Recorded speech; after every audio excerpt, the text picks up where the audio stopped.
नमस्कार दोस्तों, राजस्थान की पावन भूमि पर आपका हार्दिक स्वागत करता हूं। दोस्तों, आज हम इस वीडियो में बात करेंगे वीर शिरोमणि महाराणा प्रताप के हल्दीघाटी युद्ध के बारे में।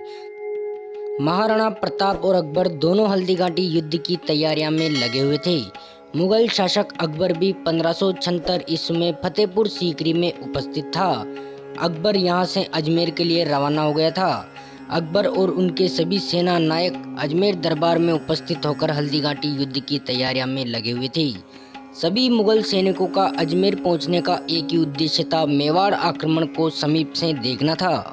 लगभग युद्ध की बैठक 15 दिन तक गहन विचार विमर्श में भावी युद्ध की योजना अजमेर दुर्ग या अकबर का दौलत खाना में बनाई गई थी। यहीं से अकबर और मेवाड़ में आक्रमण करने की सेना का सेनापति मान सिंह को बनाया गया था। अकबर के अन्य सेनापतियों ने मान सिंह को सेनापति बनने के विरोध में थे। नबी खां ने मान सिंह को प्रधान सेनापति बनाने के कारण युद्ध में आने से मना कर दिया था। दोस्तों, अकबर मान सिंह को अपना प्रधान सेनापति बनाना चाहता था क्योंकि मान सिंह योग्य व बुद्धिमान और स्वामी भक्त था। मान सिंह अकबर के साथ कई युद्धों में भाग ले चुका था। दोस्तों, महाराणा प्रताप भी अकबर की विशाल सेना से मुकाबला करने के लिए तैयार हो चुके थे। महाराणा मान सिंह की समस्त गतिविधियों की सूचना महाराणा प्रताप कर रहे थे। महाराणा प्रताप ने हल्दीघाटी युद्ध की संपूर्ण योजना कुंभलगढ़ दुर्ग में बनाई थी। कुंभलगढ़ दुर्ग से रवाना होकर महाराणा गोगुंदा पहुंच गए थे। यहां मेवाड़ के मैदानी बागों को उजाड़ कर वीरान कर दिया था ताकि शत्रुओं को भोजन घास नहीं मिल सके। दोस्तों, महाराणा प्रताप को जब मान सिंह के मांडलगढ़ पहुंचने की सूचना मिली तो महाराणा प्रताप चाहते थे कि मांडलगढ़ पहुंचकर सामना किया जाए, लेकिन सामंतों की सलाह से मान सिंह शाही बल के साथ आया है, इसलिए सामना पहाड़ों की ओट में करना चाहिए। साथियों, दूसरा कारण यह है कि मांडलगढ़ अजमेर के रास्ते में पड़ता है, वहां से मुगलों को सेना सहायता मिल जाएगी। महाराणा प्रताप ने सामंतों की यह सलाह मान ली। दोस्तों, अब बात करेंगे हल्दीघाटी युद्ध के बारे में। दिन था 18 जून 1576 ईस्वी का। मुगल सेनापति मान सिंह ने खमनोर के निकट मोलेला गांव में शिविर लगाया था। महाराणा प्रताप सेना लेकर हल्दीघाटी युद्ध छोर पर पहुंच गए थे।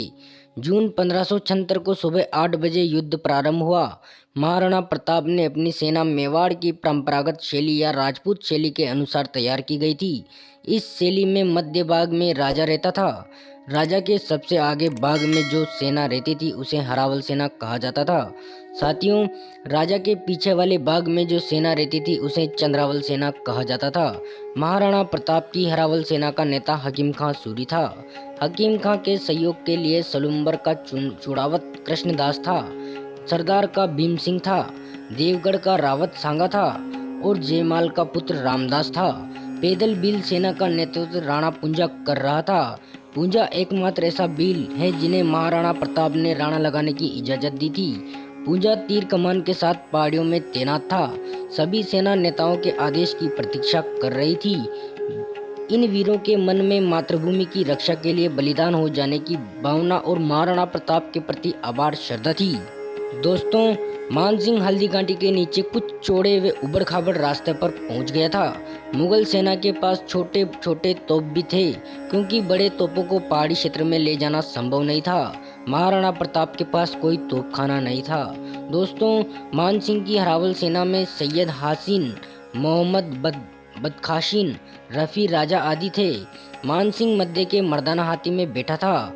दोनों सेनाएं आमने सामने थी। कुछ समय तक सेना एक दूसरे के आक्रमण की प्रतीक्षा कर रही थी। 21 जून को प्रातः मेवाड़ का हाथी राजकीय ध्वजा फहराता हुआ दर्रों से बाहर आया। राजपूतों की ओर से रणबीर वाद्य यंत्र बजने लगे। सेनापति हकीम खां सूरी के नेतृत्व में महाराणा का हरावल दस्ता शत्रुओं पर शोर की भांति टूट पड़ा था। युद्ध भयंकर प्रारंभ हो गया था। दोनों पक्षों की सेनाएं पूरे उत्साह से भिड़ गई थी। हाथियों की चिड़चिड़ाहट, घोड़ों की हिनहिनाहट आदि से भयंकर आवाजें आ रही थी। दोस्तों, युद्ध भयंकर चलता रहा। कई मुगल सैनिकों युद्ध में 10 से 12 मील भाग गए थे। राजपूतों की इस विजय से मुगलों की सेना का मनोबल घटने लगा। ऐसा माना प्रतीत होने लगा कि मुगल सेना निश्चित ही हार जाएगी। सेना को भागते हुए देख चंद्रावल सेना से मित्र खां आगे बढ़ा और ऊंचे शोरों में अकबर के पहुंचने की झूठी घोषणा कर दी थी। बादशाह सलामत स्वयं आ चुके हैं। इस घोषणा से स्थित पूरी सेना पलट गई। सेना पूरी जोश के साथ लड़ने लगी। दोस्तों, राजपूतों के बढ़ते दबाव को देख मान सिंह भी युद्ध में उतर गया। इस महाराणा प्रताप की प्रारंभ से इच्छा थी कि मान सिंह से सीधा आमना सामना हो। तभी हाथियों के युद्ध के समय मान सिंह आगे आ गया। महाराणा और मान सिंह दोनों एक दूसरे के आमने सामने थे। महाराणा ने अपने घोड़े चेतक को संकेत दिया। चेतक ने अपने अगले दोनों पांव मान सिंह के हाथी की सूंड पर रख दिए थे। महाराणा ने भाले से वार किया। मान सिंह हाथी के होंदे में घुस गया था। महाराणा का भाला मान सिंह के कवच पर लगा। महाराणा ने समझा कि मान सिंह मर गया होगा।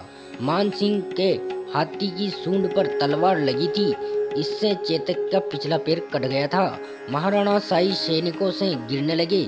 इस बात का पता झाला मान सिंह को चला तो झाला मान सिंह ने महाराणा को यहाँ से निकाल दिया और झाला मान सिंह ने प्रताप का छत्र धारण कर लिया था। मुगल सेना ने झाला मान सिंह को प्रताप समझकर मार दिया था। महाराणा प्रताप को घायल होता हुआ चेतक भूमि से 2 मील दूर बलीचा गांव तक ले गया।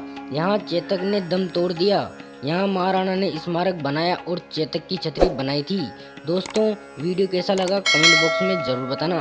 इस वीडियो में बस इतना ही। फिर मिलेंगे अगले वीडियो में। तब तक के लिए धन्यवाद। जय हिंद, जय भारत।